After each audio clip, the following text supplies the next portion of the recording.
go hard.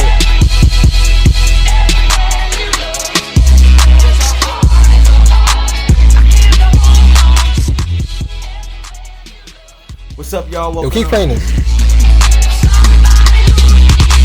Yo, we're gonna keep playing this. Damn, who did that?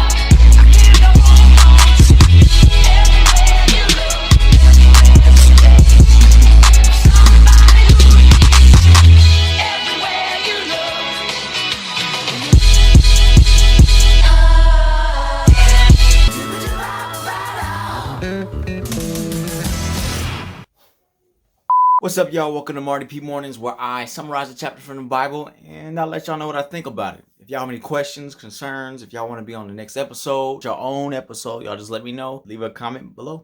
Today we'll be summarizing 2 Kings chapter 16. Right now, we got the king of Israel, Pekah, and on the side of Judah, the king of Judah is Ahaz. Okay, so what's going on is Pekah is like, all right, I'm about to go conquer Judah. Goes to his homeboy Rezin, king of Aram. Him and Rezin go to Judah, just knock the doors down and it's like, what's up? Be taking everything. What's good? So then the king of Judah, Ahaz, is like, hold up, and he just fights them off. Holds his ground and keeps them at bay, keeps them away. As soon as he's done with that, he goes to his homeboy Tiglath, the king of Assyria. Sends a message, hey bro, I need some help. I need some help fighting Israel and Aram. What's good? He was like, bet, I'm down. Let's do this. All of a sudden, he goes to Damascus. His homeboy goes to Damascus and just takes their land, destroys them, everything. He's like, yo, meet me in Damascus. Ahaz was like, all right, bet, I'll meet you there. So when they went to Damascus, he saw this altar.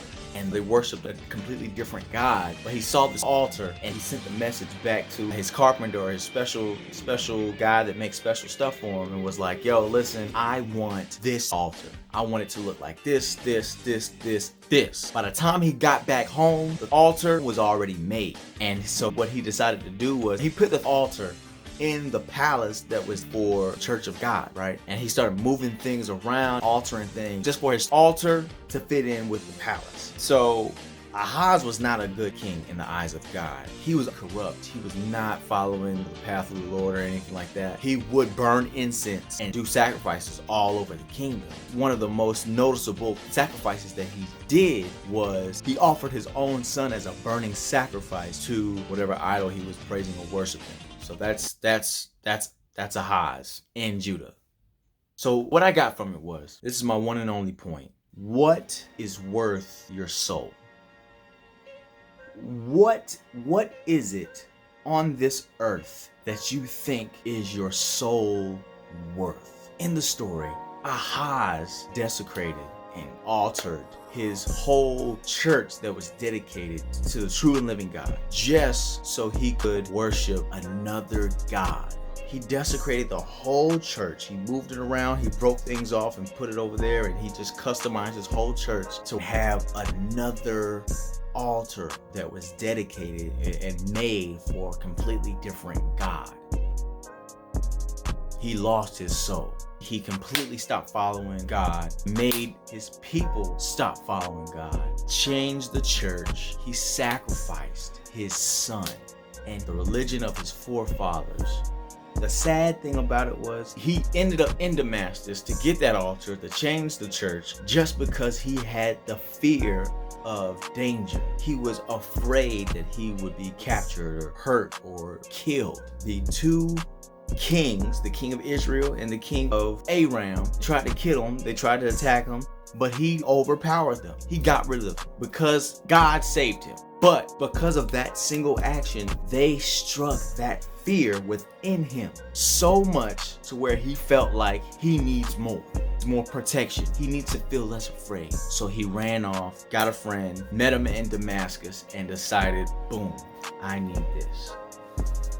There are things in our lives that we are afraid of, and we don't realize that we're afraid of them until it happens to us. But the thing about it is, we decide to take these measures of protecting us from fear after the situation has already happened. People have car accidents, we have natural disasters, we have bankruptcy, we have a whole bunch of things. We have us losing our jobs, people taking our children away, breakups. a whole bunch of bad situations will come to us. It happens every day. And then after that situation, we decide that we don't want that to happen again. So what do? Some people, they lose their minds trying to make sure that never happens. That pain, that discomfort, that fear that it will come back.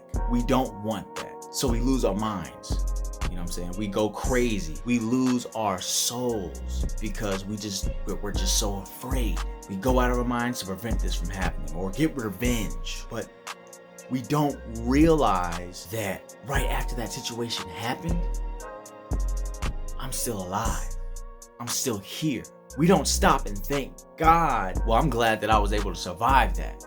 We just think we can't let it happen again. We relied on God to protect us, and God did protect us. But then at the end of the day, instead of learning from or being grateful that we surpassed this discomfort, that we overcame this obstacle, right after that, we don't thank Him. We just go after what we think will definitely protect us. And at the end of the day, it'll always ruin us. You see so many movies and so many situations when somebody dies wrongfully. And people, they lose their minds and they go out to find the person that killed them. And by doing that, by the time they get to that person, they go up to them and they shoot them. They're not the same anymore. They're not the same. We have situations where we might go bankrupt one time, but that one time that we went bankrupt, that's when we met the love of our lives. That's when we became parents. That's when the greatest things in our lives happen. But we don't notice that. We don't thank God for that I got bankrupt so I could have met my wife and made this family and truly be thankful for it. What we do is we go out and we get the job that we hate and we work and work and work. And then we look up and we have our family that we should be grateful and thankful for. They're not grateful and thankful of us. Because yeah, we got money, but you haven't been grateful for them. Be thankful for the bad things. Be thankful for surviving the bad things. Be thankful for the outcome in which comes from it. Don't lose your soul trying to prevent it from happening ever again. Things happen for a reason. Just accept that reason.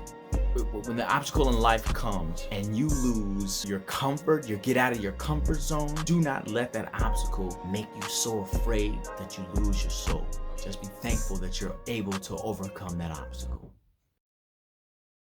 And that's all I got for you today. Will I quit? They claim that I'm violent, but still I kick. Representing, never give up on a good thing. We'll stop it if we could, it's a hood thing. And now I'm like a major threat, cause I remind you of the things you were made to forget. Bring the noise to all my boys, know the real from the buses and the decoys. Said the nigga so, got the cash out. Told him wipe a nigga no, say slash. I won't never sell my soul, and I can back that. And I really wanna know where you at. Much love to my brothers in the band. Much love to my brothers in the band.